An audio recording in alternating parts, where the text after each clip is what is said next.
Hi, welcome to part 2 of the Monster Beetle build.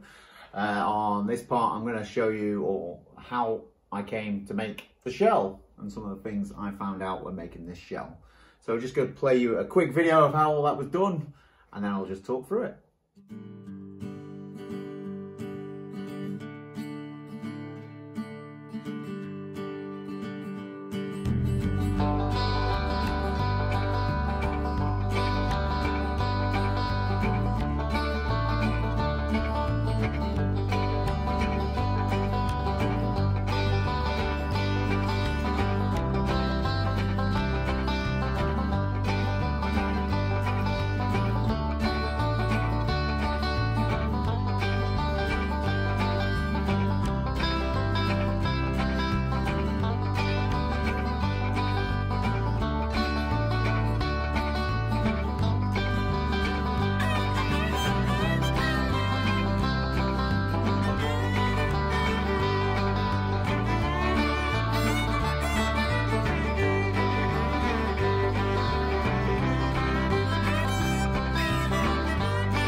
So the Monster Beetle shell, this has got to be one of Tamiya's classic iconic designs and I absolutely love it. It brings back so many memories for me from the 80s when I was a kid. Like I've said in video 1, my friend had one. We're all very jealous of his Monster Beetle. We all went out and got little RC cars ourselves, ready to run ones just so we can try and race against him. None of us had a Tamiya though.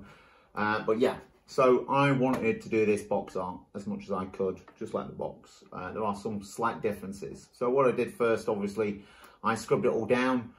We got some primer on there and then we sprayed it up red and we put a couple of coats of clear over it before putting the stickers on, then a few more coats of clear on top of the stickers as well. Some of the things I found with this though, one, when you're doing around the windows, I did mask it, but I was so worried I was going to get a bleed through the masking tape, or was not confident about my masking tape at all. So if you do look at it, it is a little bit ropey around the windows, the front and rear. I've gone with silver. Box art is black. I've seen someone do it in silver on YouTube and I think it looks really cool. So yeah, I went with a silver look and I also went with that on the side windows as well. So this is where I made a mistake. With this, I didn't mask. I had a silver paint pen and it just fit into the rim and it flowed easily around, so I got a little bit confident in it. And on this side, I think the side that's facing me, I slipped with the pen, so there's 2 marks on the bodywork there where I've had to do a little touch-up job with a bit of spray paint, the TS spray paint, into a cup and then a little paintbrush and then just dabbed it over as well, just to do that.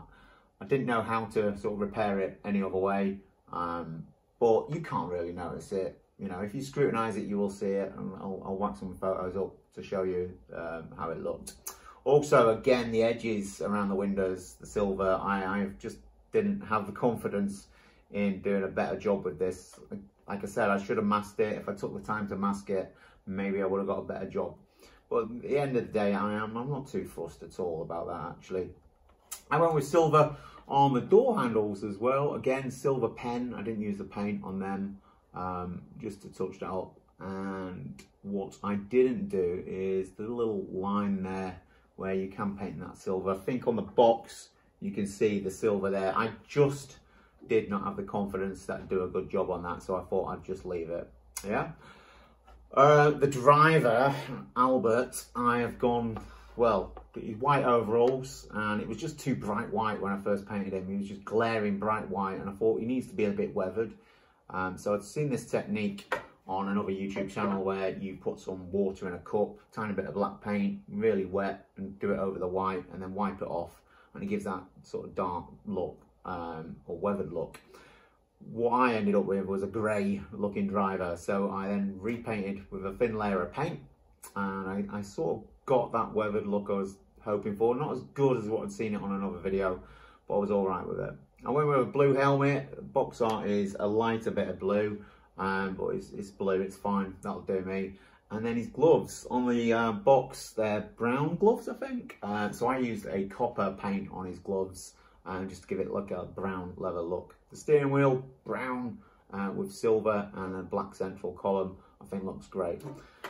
Kept it with its original stickers. I think the only addition is the Tamiya website address there, Tamiya.com on the back. I just like that, and just think it just makes it a little bit modern, brings it into the 21st century, having a website number on it.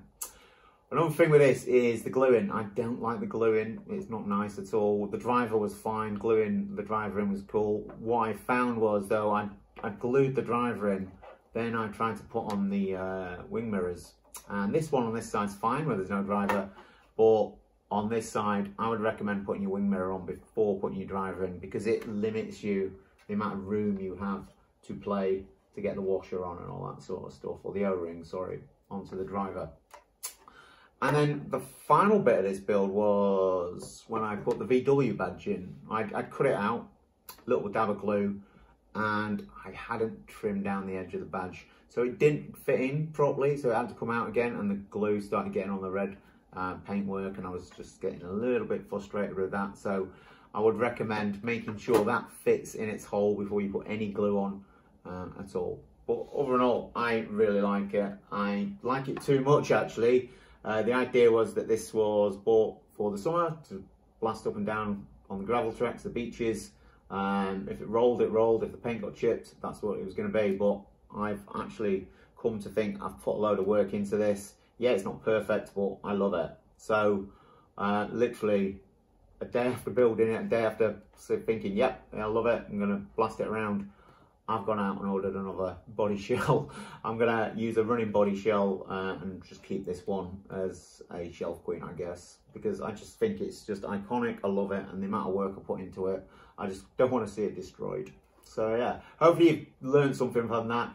If you want to watch part 1, I'd be really grateful. If you want to like, subscribe, if you've liked what you've seen, please give it a thumbs up. If you want to subscribe so you don't miss out on anything else, please do so. Next video, I guess, on the Monster Beetle, we'll see it in action. But before that, I am going to get its other body shell and do that. So when next time you see it, it might have a bit of a different look to it, because I've got a little plan in my head of what to do with that body shell. So keep tuned, and I'll see you on the next one. Bye-bye.